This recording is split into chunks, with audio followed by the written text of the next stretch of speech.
I am moving for most important award of this ESW Society, that is National Amazing Godavari Memorial Award. I would like to tell you about this award. That we started this award in the memory of my mother, late Srimati Godavari Dubey. During his life, last word, I remember that to continue your study.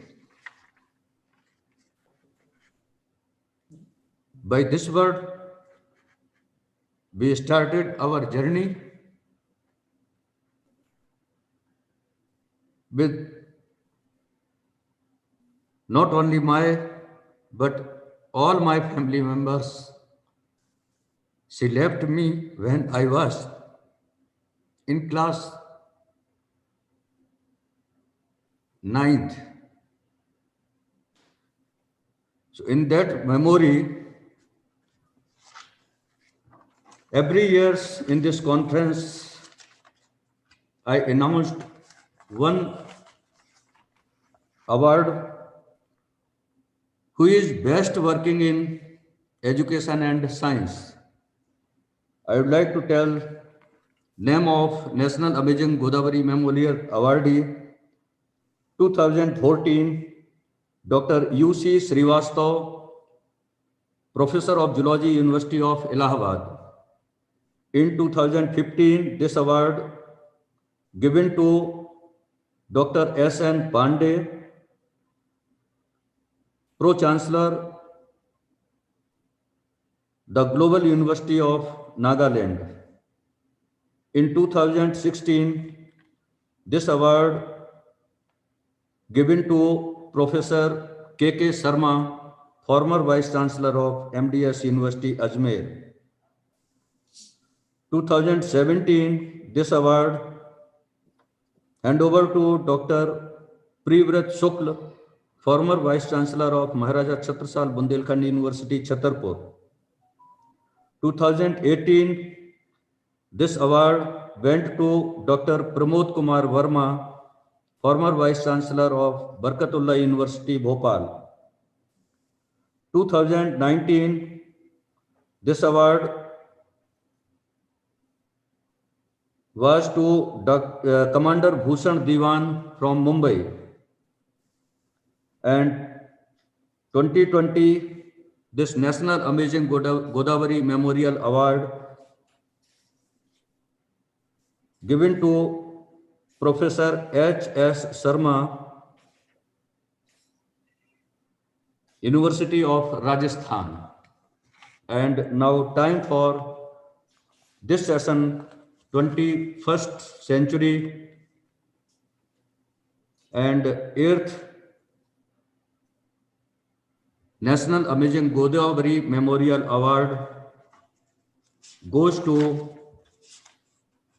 Professor Asa Shukla, Honorable Vice Chancellor of Dr. Bhim Rao Ambedkar University, Mahu. I am requesting to our President of this event, Dr. Kanhaiya Tripathi, former OSD, to the President of India for his preside speech of this conference, and after that we will take few words from Honorable Vice Chancellor Asa Sharma ji. Dr. Kanhaiya Tripathi. Thank you Dubey sir. इस कार्यक्रम के सभी विद्वान साथी वो इस कार्यक्रम में जुड़े हुए हैं। सबसे पहले तो मैं दुबे जी को ये कहना चाहूंगा कि आप इस अवार्ड को सबके सामने प्रस्तुत करते हुए ज्यादा भावुक हो गए और निश्चित रूप से माँ माँ होती है, तो हम सब आपके साथ हैं। इस कार्यक्रम में हम सबसे जुड़ी हुई Baba Saheb Ambedkar social science university के vice chancellor professor Asha Shukla ji, Vikram university Ujjain से जुड़े हुए doctor professor Akhilesh Pandey sir, और इस कार्यक्रम के सूत्रधार doctor Ashwini Dubey ji, Swaraj Puri ji, Neeraj Kumar ji, Neetu Mishra ji, Nandita Pathak ji, Bhushan Diwan ji, AK. Bhattacharya ji, Pramod Kumar Verma ji, Santosh Gupta ji, Pramendu Mathur sir, इस कार्यक्रम के कन्वीनर ए.सी. पांडे जी, और ममता दुबे जी, आप डॉक्टर दुबे जी की वाइफ हैं, वो भी 21 साल से इस यात्रा में शामिल हैं। सर वंदना दुबे जी। वंदना दुबे जी जी। और उसके साथ अल्रिच वर्क फ्रॉम जर्मनी। इस कार्यक्रम के organising secretary professor Dubey ji और हमारे मित्र डॉक्टर चंद्रशेखर द्विवेदी जी, आप सभी लोगों ने मिलजुल करके जो यह कार्यक्रम ऑर्गेनाइज किया है वो बहुत ही महत्वपूर्ण है। और सबसे पहले तो मैं पुरस्कार विजेताओं को, जिसमें सेंट्रल यूनिवर्सिटी ऑफ झारखंड के vice chancellor R.K. Day sir को, और बाबा Saheb Ambedkar Bhimrao Ambedkar university social science institute की vice chancellor professor Asha Shukla जी, और उसके साथ जितने लोगों को पुरस्कार मिला सबको मैं बधाई देता हूं, शुभकामनाएं देता हूं। निश्चित रूप से अभी जब गोदावरी अवार्ड का उद्घोष करने वाले थे डॉक्टर दुबे जी, तो मेरे मन में पता नहीं क्यों ऐसा चल रहा था कि यह पुरस्कार प्रोफेसर आशा शुक्ला मैडम को दिया जाएगा तो अच्छा रहेगा, और उनको मिला है। बहुत बहुत बधाई मैडम, हम आपको प्रणाम करते हैं। और आप निश्चित रूप से लगभग 30-35 सालों से सामाजिक क्षेत्रों में बहुत अच्छा कार्य कर रही हैं। आपको बहुत बहुत बधाई और शुभकामनाएं। यह जो एनुअल कॉन्फ्रेंस है, यह 8वीं एनुअल कॉन्फ्रेंस है,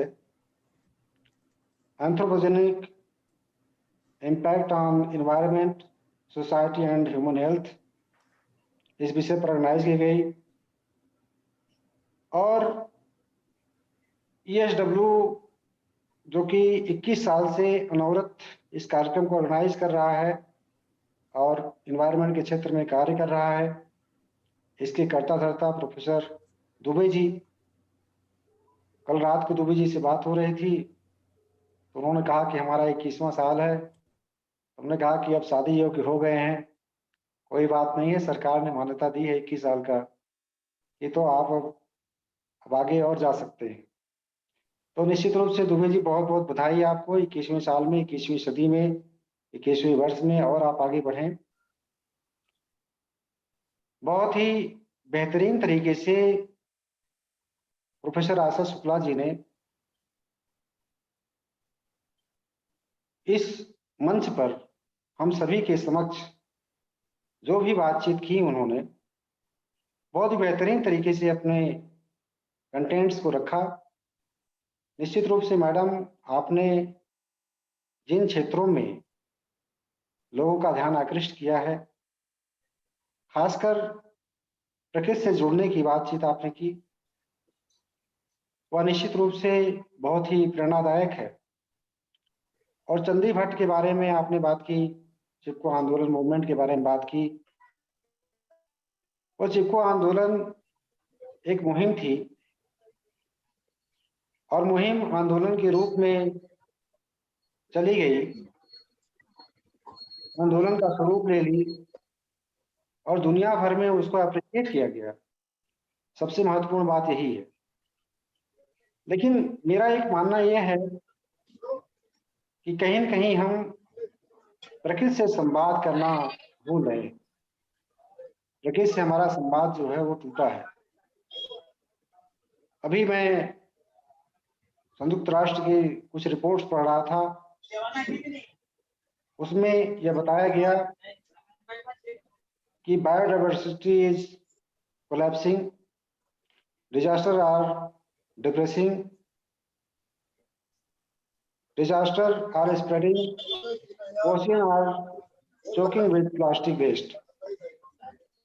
ये जो समस्याएं हैं इसके बारे में हमारा ध्यान नहीं जाता है और हम छोटे छोटे पहल को भले ही नोटिस न करें, लेकिन मित्रों हमें उन पहल को नोटिस करनी चाहिए।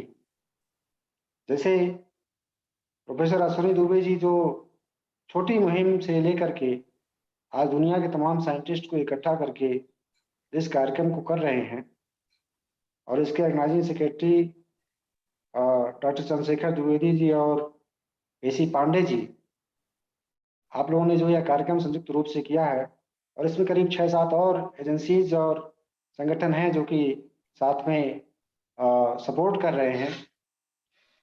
ये लगेगा कि हाँ ये छोटा कार्यक्रम है और हमारा एक छोटा सा प्रयास है, लेकिन धरती को बचाने के लिए, प्रकृति से जुड़ने के लिए और पर्यावरण संरक्षण के लिए आप सबका यह अप्रतिम योगदान है और इस सबके लिए आप लोग बधाई के पात्र हैं।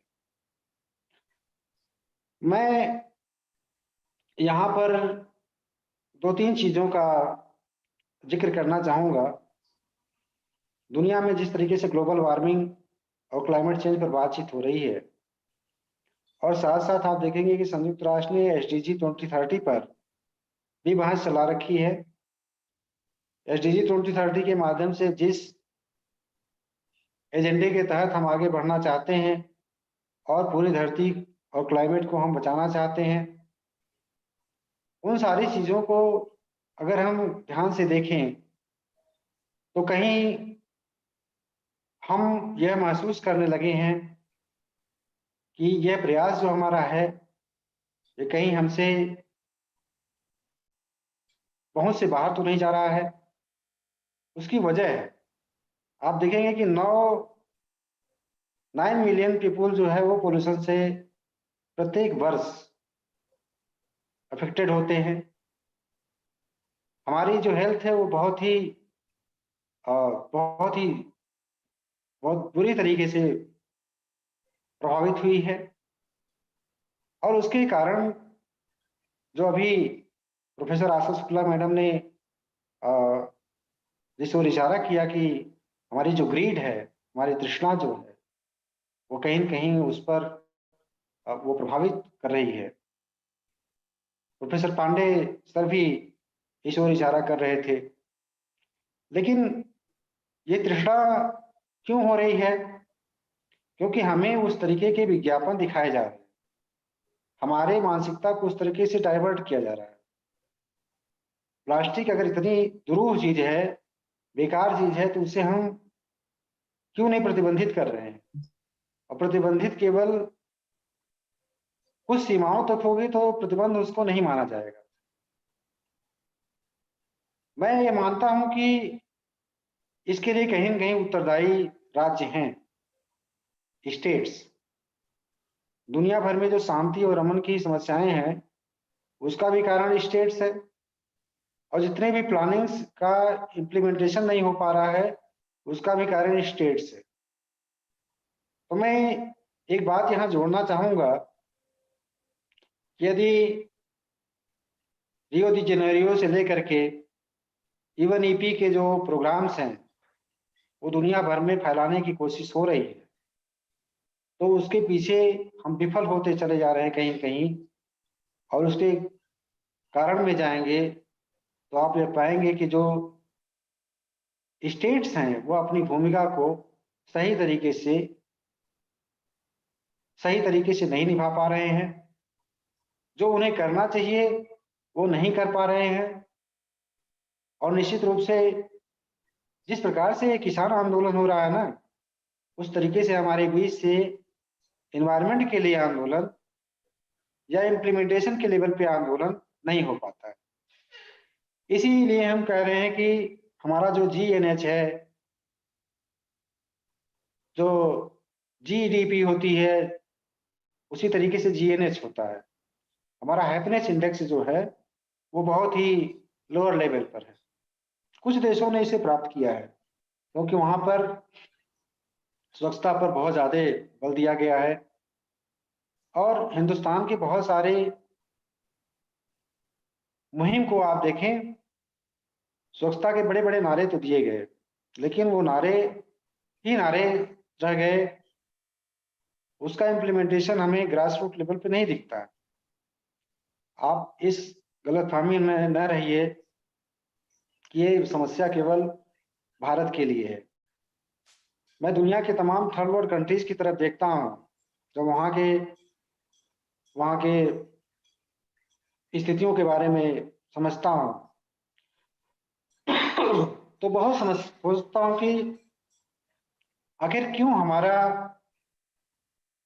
नैतिक बल या स्टेट्स का नैतिक बल इस तरीके का काम नहीं कर रहा है जो उसे करना चाहिए, और जिसके माध्यम से हम good health, good generations develop कर सकते हैं। आज सस्टेनेबल डेवलपमेंट की बात हो रही है। सस्टेनेबल डेवलपमेंट गोल को हम नहीं अचीव कर पाएंगे। पहले MDG था, अब SDG 2030 आ गया। हो सकता है कि हम 2050 तक कोई और लक्ष्य बना लें। तो यह चीजें हमें समझने की जरूरत है, और हर इंडिविजुअल का की जो ड्यूटी है और उसके जो राइट्स हैं उसे भी डिफाइन करने की जरूरत है। स्टेट्स की जो ड्यूटीज और राइट्स हैं उसको डिफाइन करने की जरूरत है। अगर हमारे दुनिया के स्टेट्स दृढ़ प्रतिज्ञ होकर के अच्छी पॉलिसीज बनाएं और उसे इम्प्लीमेंट करें, तो निश्चित रूप से हम जिन एंथ्रोपोजेनिक स्थितियों को समझ रहे हैं वह उसके समझने का दायरा हमारा चेंज हो जाएगा, और हम कुछ नए वातावरण के साथ, हम गुड हेल्थ के साथ जिएंगे। लेकिन मित्रों, समस्या यह होती है कि UN global mission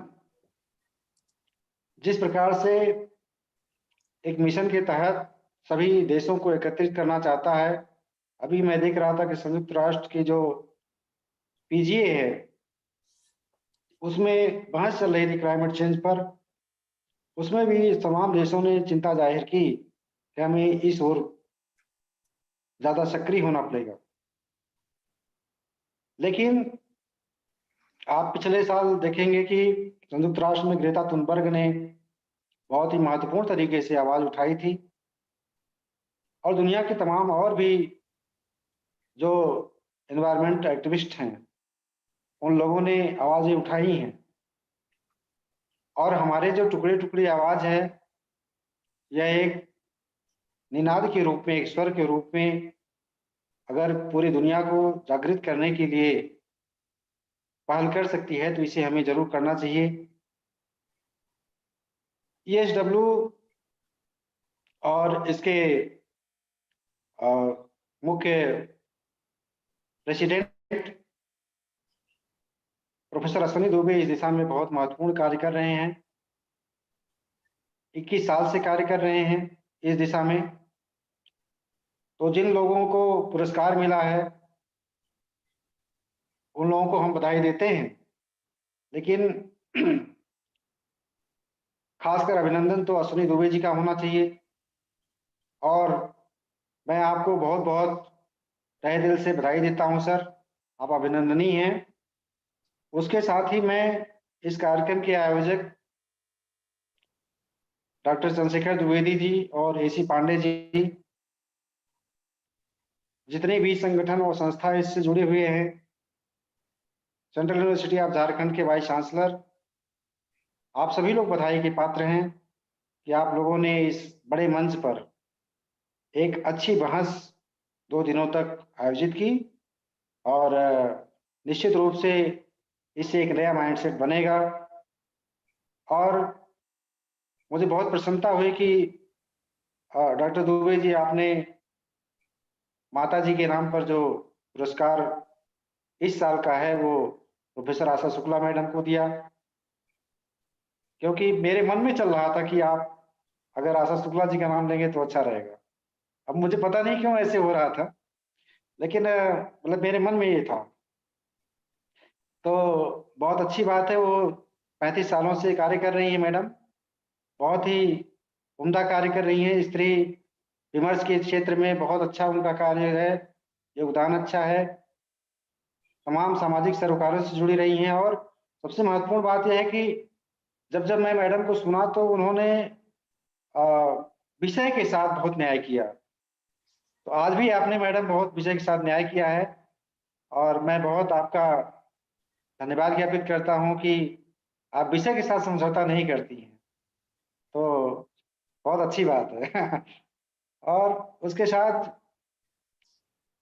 professor Akhilesh Pandey ji, वह तो पूरे मध्य प्रदेश के लगभग हर जिले में तमाम प्राइवेट यूनिवर्सिटी से जुड़े रहे हैं। मैं पांडे सर आपसे अपील करूंगा कि अगले वर्ष जब हम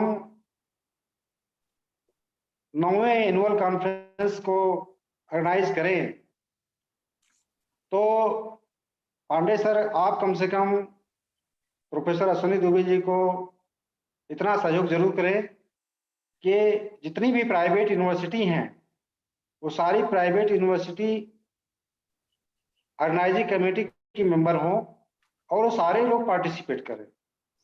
तो मुझे लगता है कि उनकी यहाँ स्ट्रेंथ बहुत अच्छी है।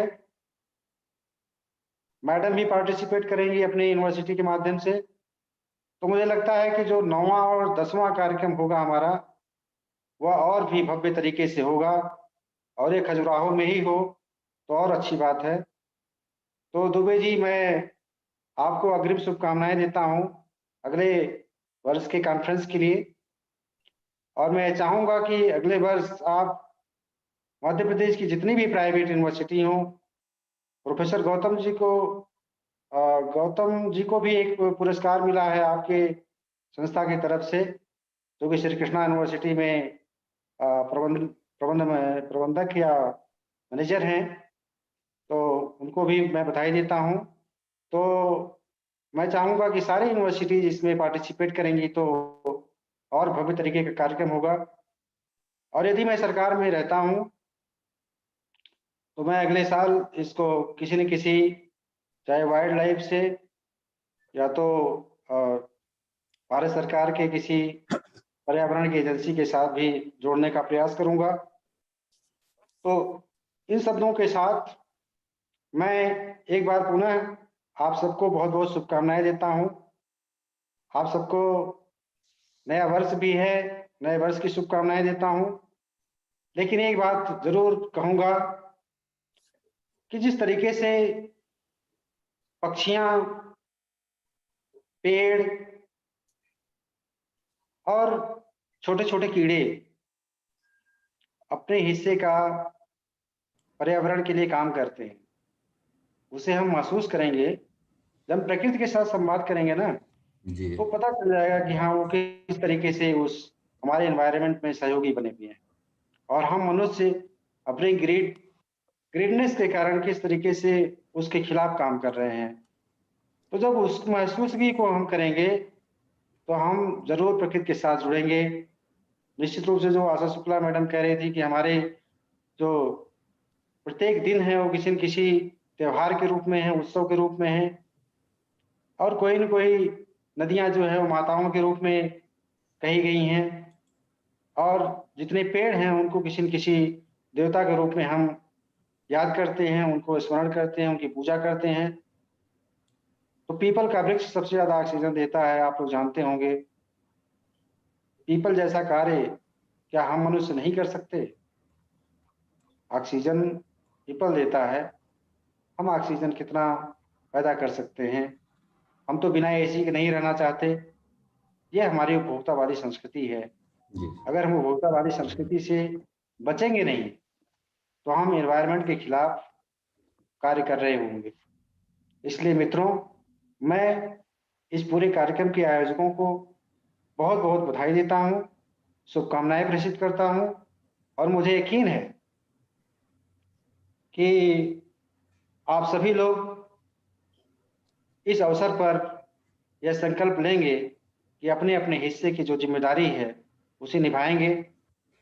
SDG 2030, मिलेनियम गोल, ये सब नारे हैं, और इन नारों के साथ जो हमारी प्रासंगिकता बन सकती है उसको भी हम करें, लेकिन अपने स्तर से जो हम कर सकते हैं उसे जरूर करें। इन्हीं शब्दों के साथ मैं आप सबको बहुत बहुत धन्यवाद ज्ञापित करता हूं, बधाई देते हुए नमस्कार।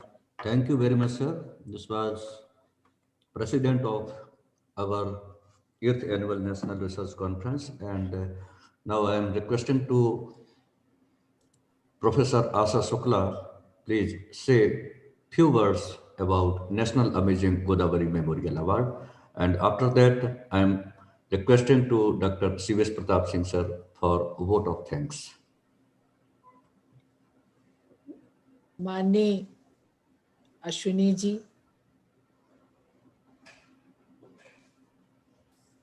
ये भारतीय संस्कृति ही है और उसका उत्कृष्ट उदाहरण है कि आपने अपनी माता की स्मृति को इस ऊंचे स्तर पर जीवंत रखा कि आपने उनके लिए एक अति विशिष्ट सम्मान की न केवल संकल्पना की, बल्कि 10 वर्ष आप उसको निर्वहन कर रहे हैं, दे रहे हैं। जब आप इस सम्मान के बारे में कुछ कह रहे थे तो आपके शब्दों के ऊपर आपके भाव थे।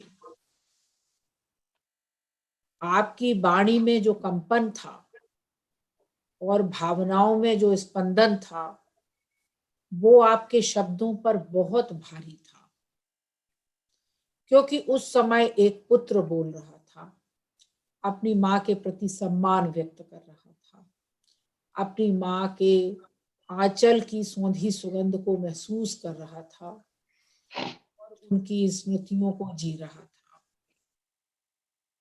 मैं आपके बहाने से सारे दुनिया की जो भारतीय संस्कृति में आस्था रखते हैं उन बेटे बेटियों को जरूर ये कहना चाहूंगी कि अपने माता पिता को, अपने पूर्वजों को आदर और सम्मान प्रकट करने का ये बेहतरीन तरीका है, इसको अपनाएं। और आपके माध्यम से आपके पूरे परिवार को, आपकी संस्था को आदर व्यक्त करना चाहूंगी, सम्मान व्यक्त करना चाहूंगी, भाव व्यक्त करना चाहूंगी कि आपने इस तरीके के सम्मान की संकल्पना को साकार किया। कई वर्षों से आप ये सम्मान दे रहे हैं। मैं सुन रही थी कि उसमें अनेक बहुत ही अति विशिष्ट व्यक्तित्वों के नाम शामिल रहे हैं। मैं नहीं जानती कि मेरा चयन आपने, आपके परिवार ने, आपकी संस्था ने, आपके साथियों ने क्यों किया, लेकिन मैं सिर्फ इतना जानती हूं कि अपनी माँ के बहाने से आपने दूसरी माता का सम्मान किया है और इस सम्मान को और अधिक समृद्ध कर सकूं, समाज हित में काम कर सकूं, इसकी निरंतर चेष्टा होगी। इस सम्मान के कारण नहीं, आपका जो एक आत्मीय भाव, निरंतर जब से आपने मुझे आमंत्रित करने के लिए फोन किया, डॉक्टर चंद्रशेखर द्विवेदी जी ने फोन किया, और जिस आत्मीयता से हमारे कुछ निजी पारिवारिक संकट के बावजूद, दिक्कतों के बावजूद हम दोनों ही एक समय सीमा में साथ जुड़ सके, मिल सके, वो उसी भाव की ही परिणति थी। नहीं तो हम आप दोनों ही जानते हैं, आयोजन तो अक्सर होते हैं, लेकिन आयोजनों में वैचारिकता और आत्मीयता दोनों का होना उनको अति विशिष्ट बनाता है। मैं आपकी माँ को सादर प्रणाम करती हूँ। अपनी ओर से, अपने विश्वविद्यालय की ओर से सम्मान और आदर के साथ उनका पुण्य स्मरण करती हूँ। निश्चित तौर पर मैं आपसे और आपकी संस्था से निरंतर ही जुड़े रहूंगी, और आपने बंधन भी ऐसा बांधा है कि मेरे पास विकल्प भी नहीं है, मैं जुड़े ही, क्योंकि मैं भी एक भावुक व्यक्ति हूं और मुझे अपनी वैचारिकता से ऊपर भावुकता अति प्रिय है। तो मैं उसी तरीके के संबंधों में विश्वास करती हूँ। इस सम्मान को और ज्यादा आगे बढ़ाऊं, इस वैचारिक यात्रा को और ज्यादा बढ़ाऊं, इसका प्रयास होगा। आप सबने मुझे इस योग्य समझा। आपकी समझ को और आपके विश्वास को प्रणाम करते हुए मैं अपनी वाणी को विराम देती हूँ, और ये विश्वास दिलाती हूँ कि इस सम्मान के उर्ण से अपने कर्तव्य बोध के साथ हमेशा जुड़ी रहूंगी। बहुत बहुत आभार, धन्यवाद। बहुत बहुत धन्यवाद मैडम। बहुत बधाई मैडम। सभी लोगों को। हमारे पास एक मैसेज आ रहा है, डॉक्टर नंदिता पाठक जी कुछ बात करना चाहती हैं। मैं उन्हें आमंत्रित करता हूं कि कृपया अपनी बात रखें। Doctor Nandita Pathak.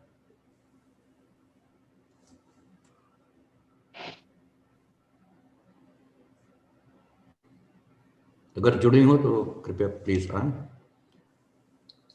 Okay, now I am requesting to doctor Shivesh Pratap Singh sir for a vote of thanks for this ESW 8th Annual National Research Conference.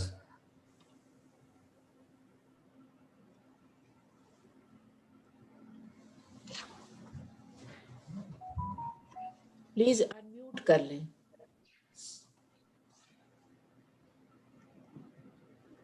धन्यवाद अश्विनी जी। जैसा कि कल उद्घाटन सत्र के स्वागत में सभी अतिथियों के स्वागत करते हुए मैंने कहा था कि यदि आप एक बार इस कार्यक्रम से जुड़ जाएंगे तो आप उससे क्विट नहीं हो पाएंगे, आप बराबर जुड़े रहेंगे। और उसकी मुख्य अतिथि प्रोफेसर आशा शुक्ला जी, और विशिष्ट अतिथि के रूप में बहुत सारे हमारे अतिथि जो जुड़े वो पूरे समय तक जुड़े रहे, चाहे वो जयपुर से डॉक्टर अश्विनी कुमार जी हों, चाहे वो बॉम्बे से कमांडर भूषण दीवान जी हों, चाहे वो उज्जैन से डॉक्टर प्रमोद वर्मा जी हों, चाहे वो जर्मनी से डॉक्टर उल्रिच बर्ग जी हों, चाहे वो उज्जैन से डॉक्टर अखिलेश पांडे जी हों, और चाहे वह डॉक्टर नंदिता पाठक जी हों, और भी जितने लोग भी, प्रोफेसर एसी पांडे जी। मैंने ये देखा है इस हर कार्यक्रम में कि लोग अपना भाषण देके वो वहां से हट जाते हैं अपनी व्यस्तता बता के कि मुझे अब किसी दूसरे कार्यक्रम में जाना है या मेरी अपनी ऐसी व्यस्तता है। परंतु ये एक ऐसा कार्यक्रम है जो कहना चाहिए कि ये अश्विनी जी के एक पारिवारिक कार्यक्रम है, जिसमें उनकी पत्नी वंदना दुबे जी, उनके बेटे मोहित, ये सभी लोगों का एक ऐसा, और उनके जितने भी भाई हैं, जब कभी खजुराहो में अभी तक ये सातवां जो इनका अनुष्ठान या जो यह नेशनल कॉन्फ्रेंस होता रहा, जिसमें कि राष्ट्रीय विज्ञान अकेदमी भोपाल चैप्टर का भी एक सहभागिता रहा, जिसका कि मैं सेक्रेटरी हूँ, और हर कार्यक्रम में मैं अपनी बराबर उपस्थिति देता रहा हूँ और प्रत्यक्षदर्शी हूँ कि जो भी इनके एक बार इन कार्यक्रम में जुड़ जाता है किसी भी हैसियत से, चाहे वो मुख्य अतिथि की हैसियत से, चाहे वह अवार्डी की हैसियत से, या वक्ता के रूप में या प्रतिभागी के रूप में वह हर वर्ष ये प्रतीक्षा करता है कि कब 30 और 31 जनवरी आए और हमें उनका एक सर्कुलर प्राप्त हो। और उसी की परिणति आज दिख रही है कि लगभग 100 से अधिक लोग जो हैं इस गूगल ये जूम मीट पे जुड़े हुए हैं। इससे अधिक लोग जो हैं वो यूट्यूब में होंगे, इससे अधिक लोग जो है वो फेसबुक में होंगे। इन सभी के लिए जो है सभी हमारे अतिथियों ने अपने अश्विनी जी के लिए बधाई प्रेषित की है और शुभकामनाएं दी हैं कि आगे भी वो इसी तरीके के पर्यावरण से संबंधित जो क्षेत्र में कार्य कर रहे हैं उसमें हम सभी लोगों की सहभागिता रहेगी। मेरा आभार देने का आदेश हुआ है उनकी तरफ से। आप सभी सर निवेदन, जितने भी विशिष्ट लोग हैं सभी के प्रति बहुत बहुत आभार और इसी अपेक्षा के साथ कि हर वर्ष आपकी जहां भी जैसी भी भूमिका आप चाहते हैं वह इस कार्यक्रम में जुड़िए और हम लोगों को एक आप जो बड़ों का एक मार्गदर्शन मिलेगा, एक शुभकामनाएं मिलेंगी, एक निश्चित रूप से बहुत होगा। प्रोफेसर प्रमोद वर्मा जी का हम लोगों ने बहुत बहुत स्वागत है सर और बहुत बहुत अभिनंदन। और मैं बार बार यही कह रहा हूं कि इस कार्यक्रम में जो लोग नहीं जुड़ पाते वो किन्हीं कारणों से वो शायद इस चीज को पछताते हों कि इस बार यह अवसर मैंने खो दिया है। तो इन्हीं शुभकामनाओं के साथ कि इस बार कोविड-19 के कारण हम लोग इस वर्चुअल प्लेटफॉर्म से जुड़े हैं और यह कामना करते हैं कि अगली बार जो है हम लोग ज़्यादा से ज़्यादा संख्या में जहाँ भी जिस जगह छतरपुर या खजुराहो जहाँ भी अश्विनी जी की 9वीं कॉन्फ्रेंस होगी वहाँ हम लोग सब पुनः से एकत्रित होंगे। इन्हीं शुभकामनाओं के साथ जय हिंद, सभी का बहुत बहुत आभार। धन्यवाद।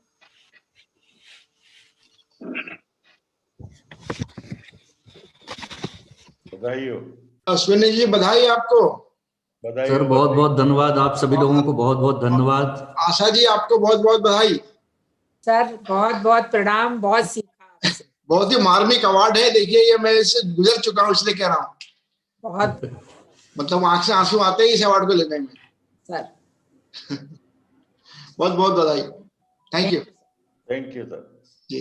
अपना सब नेक्स्ट ईयर सर फिर से करेंगे कार्यक्रम, हर साल रहता ही है, आप लोगों से बातचीत करेंगे और जनवरी लास्ट वीक रहता है क्योंकि 31 स्थापना दिवस भी पड़ता है अपनी सोसाइटी का, तो उसको ध्यान में रखते हुए हम उम्मीद करेंगे कि आगे आने वाले समय में, क्योंकि हम अब इतना सब नहीं कर पाते हैं जितना कि हमें करना चाहिए, उस तरह से हम बाहर नहीं निकल पाते हैं, थोड़ा सा कुछ परिस्थितियाँ ऐसी रहती हैं कि नहीं निकल पाते हैं।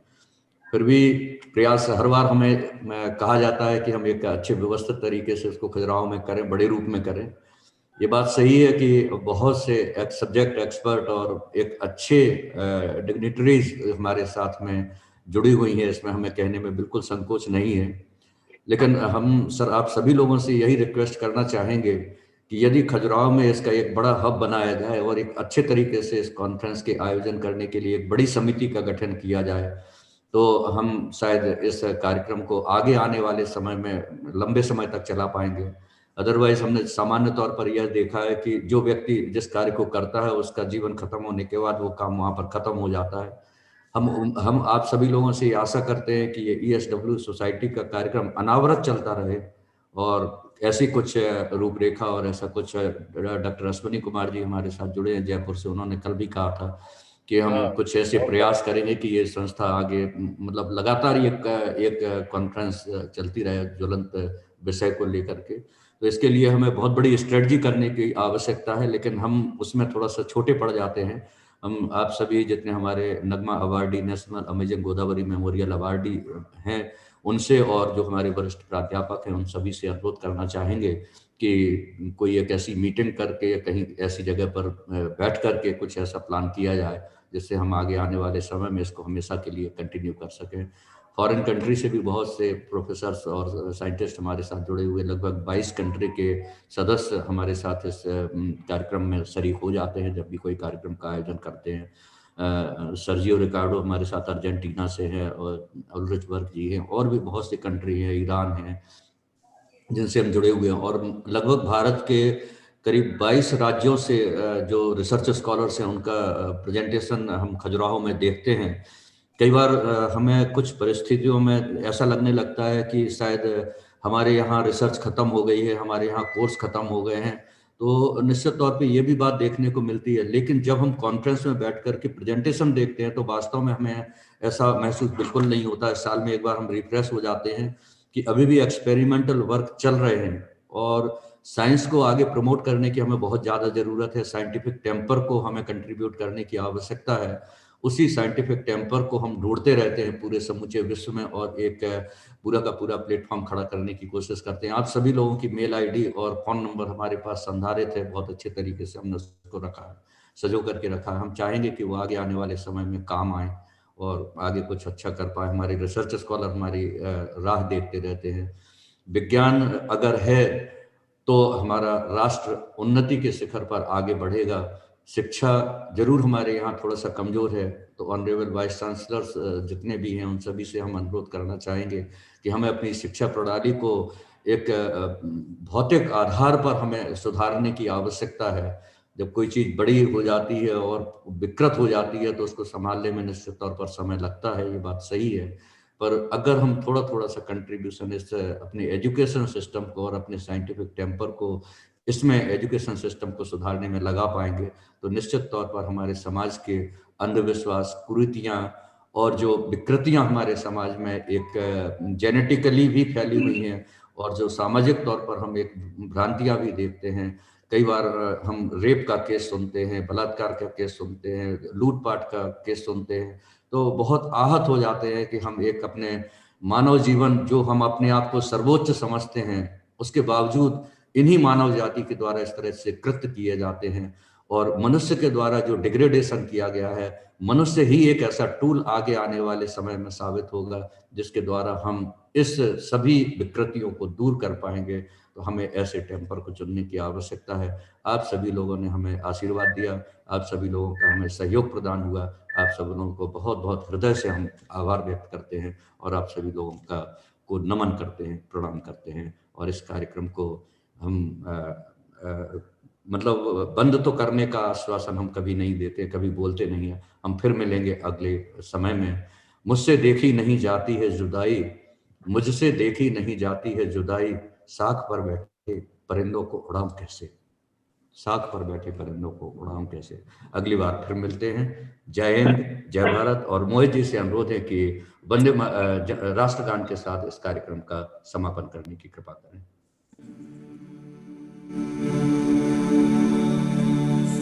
जन गण मन अधिनायक जय हे, भारत भाग्य विधाता, पंजाब सिंध गुजरात मराठा, द्राविड़ उत्कल बंगा, विंध्य हिमाचल यमुना गंगा, उच्छल जलधि तरंग, तव शुभ नाम जागे, तब शुभ आशीष मांगे, गाहे तव जय गाथा, जन गण मंगल दायक जय हे, भारत भाग्य विधाता, जय हे, जय हे, जय हे, जय जय जय जय हे।